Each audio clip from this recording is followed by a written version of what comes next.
Bonjour Jean Bouquin. Bonjour. On peut dire que pour les 80 ans de Brigitte Bardot aujourd'hui, c'est un peu aussi votre anniversaire. Vous avez construit aussi ce mythe de Brigitte Bardot en l'habillant, en étant son styliste pendant toutes ces années de gloire, une gloire véritablement planétaire. Vous dites quoi aujourd'hui pour les 80 ans de Brigitte Bardot? D'abord, je lui dis bon anniversaire, je lui dis merci de m'avoir donné tout ce qu'elle m'a donné, l'amitié, l'amour et notre fraternité qui existe maintenant depuis 50 ans. Oui, c'est une amitié, un amour depuis 1964. Elle est rentrée dans votre boutique un beau jour. Voilà, elle est rentrée en plein midi. Il était 2 h de l'après-midi, tout Saint-Tropez était fermé. Et les autres allaient à la plage. Moi, je travaillais, j'étais assis par terre en tailleur et je cousais. Et puis, j'ai vu des pieds qui arrivaient, pieds nus. La boutique est à 20 mètres du bord de l'eau. Et elle était arrivée en barque. Et en fait, j'ai compris à voir ses pieds que c'était elle. Et elle a regardé ce qu'il y avait dans la boutique. Elle a dit « Oh, ça me plaît, c'est mignon, c'est sympa. » Et elle a pris plein de vêtements. Elle m'a dit « Vous notez tout ce que vous voyez et que je prends. Et puis, je ferai ramener par mon chauffeur ce qui ne va pas. » Et là, elle a mis dans la barque, parce qu'elle était venue en bateau de la Madrague. Et puis, après, je ne sais pas comment elle a pu trouver mon téléphone. Elle m'a appelé, elle m'a dit « Non, on ne va pas en rester là. On va faire mieux. Est-ce que vous pouvez venir à la Madrague? » « Oui, madame. » Demain à 11 h? « Oui, madame. » Et j'y serai à 11 h. Et puis là, bon, je ne connaissais pas la Madrague, mais j'ai trouvé, bien sûr. Et puis, on ne s'est plus quitté. Et là, elle m'a demandé de lui faire une collection. Elle partait aux États-Unis, au Mexique, et tournait Viva Maria. Et on a travaillé pendant 1 mois sur toute une collection.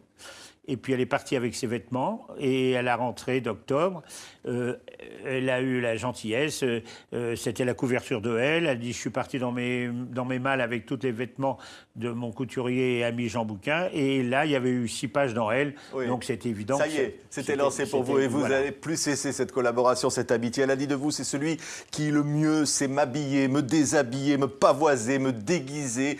Alors pour une jeune fille qui détestait se maquiller, elle le disait dans son enfance, elle disait même la poudre sur mon visage, je trouve ça dégoûtant. Vous l'avez apprivoisée. Oui, c'est ça. Non, c'est-à-dire qu'il y a eu un basculement et elle voulait sortir de sa bourgeoisie et du 16e.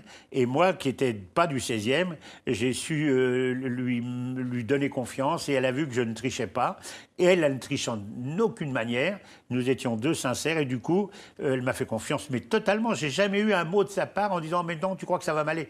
Elle acceptait tout. Oui, on vous voit là en photo avec elle. Alors, c'était quoi la mode bébé? C'était des foulards robes, des mini-maxi indiennes, des chaînes afghanes, des foulards robes, des mini-maxi, ça veut dire quoi ça? Oui, ça veut simplement dire la liberté. C'est-à-dire que c'est une femme qui, dernièrement d'ailleurs, a dit que finalement elle était son homme. C'est-à-dire qu'elle voulait absolument être libre et n'avoir aucune gêne et être libre. Et moi, mes vêtements, par bonheur, c'était ce reflet-là. Et puis j'avais compris, parce que c'était mon métier, j'avais compris que la femme voulait son indépendance, que la femme voulait dominer. Et donc ma mode correspondait à ça. Et quand est-ce qu'on tombe sur Brigitte, qui est d'une féminité invraisemblable, qui est une icône, qui est la plus belle femme que j'ai pu rencontrer dans ma vie, et tout lui allait. Donc elle s'est sentie libre. Elle sortait de costumes un petit peu bourgeois ou de chez Réal, qui l'habillait d'ailleurs très bien, et on la voit même dans Dieu créé à la femme, c'est pas moi qui avais naturellement fait les costumes, et d'un seul coup, elle a trouvé une liberté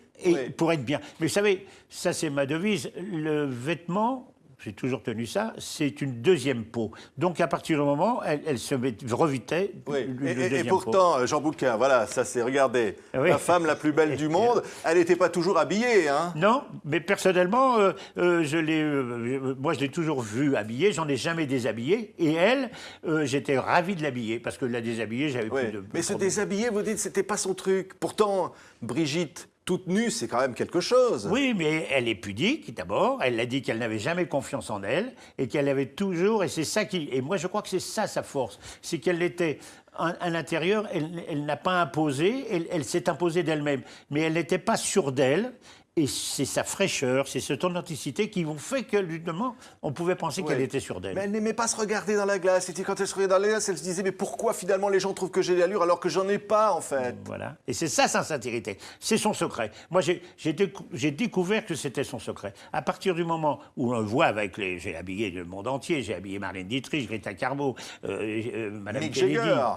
Comment? Mick Jagger. Mick Jagger pour son mariage, et puis même pour dans la vie, pour sa femme, pour les Beatles, les Stones, les Pink Floyd, enfin, la liste est longue. Mais elle, et quelques-uns, et quelques autres, elle avait cette authenticité qu'elle n'a jamais quittée. Parce que j'ai vu progresser les comédiens, j'ai vu progresser les artistes. Et d'un seul coup, on ne peut plus leur parler, ils marchent sur l'eau, ils croient que tout est...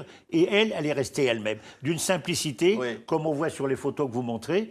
Vous alliez chez elle, vous étiez de la famille. Oui. Donc il n'y a jamais eu avec elle le moins de soucis. C'est une femme extraordinaire. Et pourtant, elle a dit un jour, il n'y a personne qui déteste autant Brigitte Bardot que moi.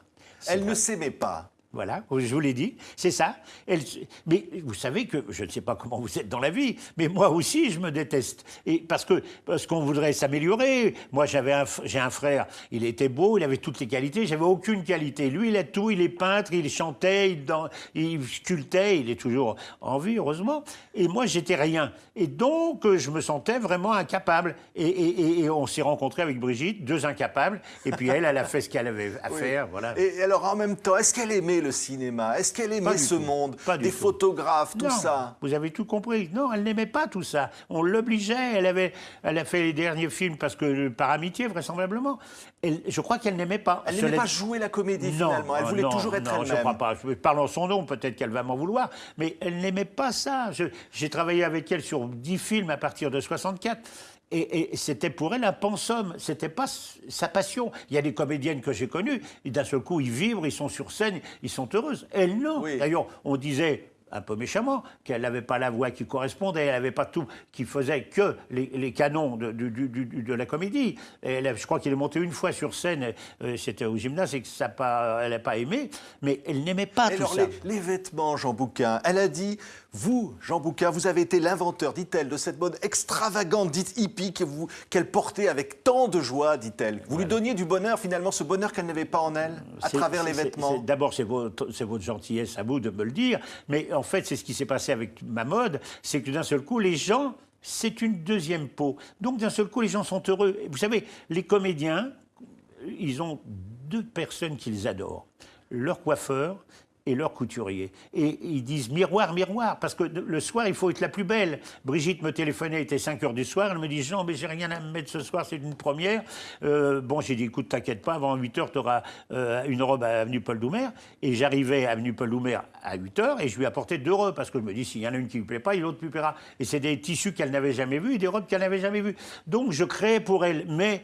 Elle n'avait pas confiance en elle, c'est sûr. Un mal de vivre même, Jean Bouquin. Elle a fait plusieurs tentatives de suicide. Malheureusement. Alors ça, c'est vraiment des choses regrettables. Elle n'a pas rencontré, je crois, mais c'est méchant, enfin c'est un peu sévère de ma part, je crois qu'elle n'a pas rencontré l'épaule sur laquelle elle pouvait s'appuyer. Moi, je n'étais que son chiffonnier, son couturier, donc ça ne comptait pas. Mais les amis qu'elle a eus ou les gens avec qui elle a vécu, ses amours, elle n'a pas rencontré. Oui. Ce sont des gens qui se sont servis d'elle. Elle tombait toujours amoureuse de ses partenaires de cinéma. C'est un cœur tendre, finalement. Non, les femmes sont souvent comme ça, et vice-versa. Moi, j'ai fait à peu près 150 films. J'ai vu combien de vedettes qui allaient avec l'autre vedette et qui, avant la fin du film, partaient ensemble. On peut citer même Catherine Deneuve avec Mastroianni et d'autres. Et vous va dire, non, le problème, c'est que Brigitte, elle est authentique. Donc, si on lui fait jouer des scènes d'amour, elle va être allée jusqu'au bout. Elle va continuer à aimer son partenaire, que ce soit notre ami, d'abord, après Gainsbourg, mais d'abord notre ami Jean-Louis Trintignant, on le voit avec Charrier, on le voit avec Samy Frey, c'est-à-dire que dans la sensibilité, elle se laisse tenter, et puis l'autre, il est forcé de tomber amoureux, parce que qui ne peut pas tomber amoureux de Bardot? C'était difficile. Et Gainsbourg, par exemple, tombe amoureux, c'est une idylle passagère, mais vous en êtes le témoin, cette émission de télévision qu'elle fait avec lui, ces chansons formidables, et là, il y a toute la couleur de l'époque qui surgit. Bien sûr, mais parce que là, il y avait une fusion, mais je crois que de temps en temps, elle a eu la chance qu'il y ait une fusion et qu'elle était totalement heureuse. Mais là, vous me parlez d'un moment où c'était difficile, parce qu'elle était encore mariée, elle était avec Günter Sachs. Avec Günter Sachs, qui lui, souriait pas beaucoup. Mais enfin, bon, il avait peur de la perdre, et plus il avait peur de la perdre, plus il allait la perdre, évidemment. exactement. Et puis c'est finalement cette grossesse difficile, ces rapports difficiles avec son enfant, des blessures profondes qui lui ont conduit à vouloir se retirer du monde quelque part. Oui, bien sûr, mais parce qu'elle n'aimait pas cette vie qu'on lui faisait mener, car elle était contre la vie qu'elle voulait être. Elle voulait être libre. Là, elle est heureuse avec les animaux, si elle n'avait pas ses problèmes de santé. Elle vit pour les animaux depuis que je l'ai connue. Un jour, elle me téléphone, elle me dit « Jean, il faut que tu ailles sauver à Auvers-sur-Oise, ils vont tuer 70 chevaux. » Donc, j'ai dit « Bon, bah, Brigitte, je vais y aller. » En fait, le gars qui avait les 70 chevaux, il se servait des chevaux comme certains mendiants qui se coupent la main pour pouvoir faire la manche. Donc, j'ai sauvé les 70 chevaux, mais j'ai acheté la propriété. Donc, je suis toujours propriétaire. Donc, elle était déjà dès 70 pour les animaux. Oui. Elle adorait ça parce qu'elle s'est rendue compte que les hommes ne lui donnaient pas le plaisir qu'elle attendait. Elle n'aime pas les hommes. Non. Aujourd'hui, elle n'aime plus les hommes. Non, je crois. Enfin, sauf le mari, elle le dit il y a 2-3 jours dans un interview que j'ai lu, sauf mon mari, dit-elle. Alors donc, ça suppose qu'elle aime beaucoup son mari, que je ne connais pas personnellement, je ne l'ai pas vu, je l'ai vu à l'appareil, mais je ne l'ai pas vu personnellement. Non, il doit la protéger, il doit l'aider, il doit lui apporter une tranquillité, sans doute. Elle a besoin de ça maintenant. Voilà. Oui. Et elle est restée une enfant toute sa vie. C'est ça qu'on peut dire de Brigitte Bardot, une petite fille au fond d'elle. Voilà, une grande petite fille toute simple. Mais lorsque vous parliez de son enfant, moi j'étais là quand il est arrivé pour les 20 ans. Et elle est tombée amoureuse de Nicolas, son fils. Et pendant un mois de vacances, c'était la fusion la plus totale. Elle était formidable avec lui. Et elle a été une mère attentive. Mais elle ne voulait pas d'enfant, c'était son droit, ce n'est pas notre problème à nous. Sans doute que M. Charrier avait dû forcer peut-être la nature, on lui faisait un enfant malgré qu'elle n'en voulait pas, je ne sais pas. Là, j'étais moins dans les secrets des dieux. Et là, elle est obligée de s'enfermer pendant cette grossesse. Et là, elle comprend que ce métier va la tuer, littéralement. Bien sûr. Ce mythe qui est le sien et qu'elle refuse. Voilà. Oui, elle est emportée. Je crois que, vous savez, c'est malgré elle. Vous êtes pris dans un couloir et puis vous voyez qu'il n'y a pas d'issue et on vous emmène, vous laissez. Moi, je l'ai accompagnée dans des premières où j'étais forcé de jouer les gardes-chournes et puis les boxeurs parce que les gens l'écrasaient, les gens sont sans pitié. C'est-à-dire que d'un seul coup, on la pressait et lorsque elle a arrêté et quand elle a voulu s'occuper des animaux, on a dit tout de elle, on a été méchant avec elle. Alors, aujourd'hui, c'est ce que je viens de lui écrire, les choses ont changé. Et comme là, on semble que le monde lui pardonne d'avoir été belle, d'avoir eu du succès, d'avoir été une icône, d'avoir été la femme la plus connue dans le monde. Après, avait eu Marilyn. Et maintenant, les gens, avec le temps passe, et maintenant, on la trouve extraordinaire, elle la trouve sublime, parce qu'elle a toujours été. Ses qualités, elle est d'une intelligence que vous n'imaginez pas. Elle est drôle, elle a de l'humour, elle a de la répartie. Alors, elle est surtout d'une très, très grande franchise. Exactement. Mais ça, c'est formidable, c'est une grande qualité. Quitte à se faire des ennemis. Mais elle n'avait pas peur. Juste une anecdote que je me permets de dire, et à prescription. Un jour, j'arrive à avenue Paul Doumer avec mon épouse, et puis on devait dîner ensemble. Puis on arrive, et puis il y a Warren Beatty, il y a Sharon Tate, la femme de Polanski, il y a Polanski. Et là, il lui propose un film. Lui, Warren Beatty vient de faire Bonnie and Clyde, et lui, Polanski vient de faire 3-4 films, dont Le couteau dans l'eau, enfin avec beaucoup de succès. Ils viennent la chercher pour faire un film en Amérique. Et là, moi, je m'approche de Brigitte, ils boivent le champagne, je ne bois pas, mais elle était avec le divan. Bon, l'erreur de Polanski, il est venu avec Sharon Tate, elle avait une jupe qui faisait 20 cm de long, donc on voyait tous ses attributs. Et là, je crois qu'il a eu tort, parce que Brigitte, elle s'est dit, bon, elle est concurrente, il va me la mettre dans le film, on va être concurrente, je ne veux pas la concurrence. Et Brigitte, je lui dis, Brigitte, on se voit tout le temps, on va dîner un autre soir ensemble, ils sont venus exprès pour toi. C'est pas la peine on se revoit. Allez, mais tu plaisantes. Allez, on s'en va. On était avenue Paul Doumer, on descend les 6 étages, on s'arrête. Dans l'avenue Paul Doumer, le soir à 29h, il fait nuit. Il y a un arrêt d'autobus, il n'y a plus d'autobus. Elle claque des talons comme elle a fait pour De Gaulle, et elle a dit au revoir, au revoir, au revoir. Et elle les a quittés, les laissés sans taxi, sans rien, avenue Paul Doumer, et elle était venue dîner. Donc voilà cette femme, c'est-à-dire qu'elle a dit... Ceux-là, ce sont mots, ils me font chichemar. Moi, je vais avec mes amis et j'oublie ces gens-là. Et elle n'a pas fait la carrière, parce que si elle va aux États-Unis, elle peut trouver peut-être un plaisir ou le besoin de séduire les Américains. Non, elle n'y est pas allée. Ouais. Voilà, c'est Brigitte. Et vous disiez avant l'émission, elle vous écrit des lettres d'amour aujourd'hui. Oui, absolument. C'est vrai, elle écrit ça, des lettres d'amour que vraiment, si les gens les lisaient, ils diraient bah, ils ont couché ensemble. Elle dit. Ce n'est pas le cas alors, Jean Bouquin. Non, bien sûr, voilà. heureusement. Non, heureusement pour elle. Et puis moi, je m'en voudrais parce qu'on a une telle pureté tous les deux. Elle est pure, contrairement à ce qu'on peut penser. Je vous dire qu'elle est une grande pureté. Et cette femme, elle m'écrit en disant elle est malheureuse, il y a encore un chien qui vient de mourir, il y a ça, elle n'a jamais de bonheur.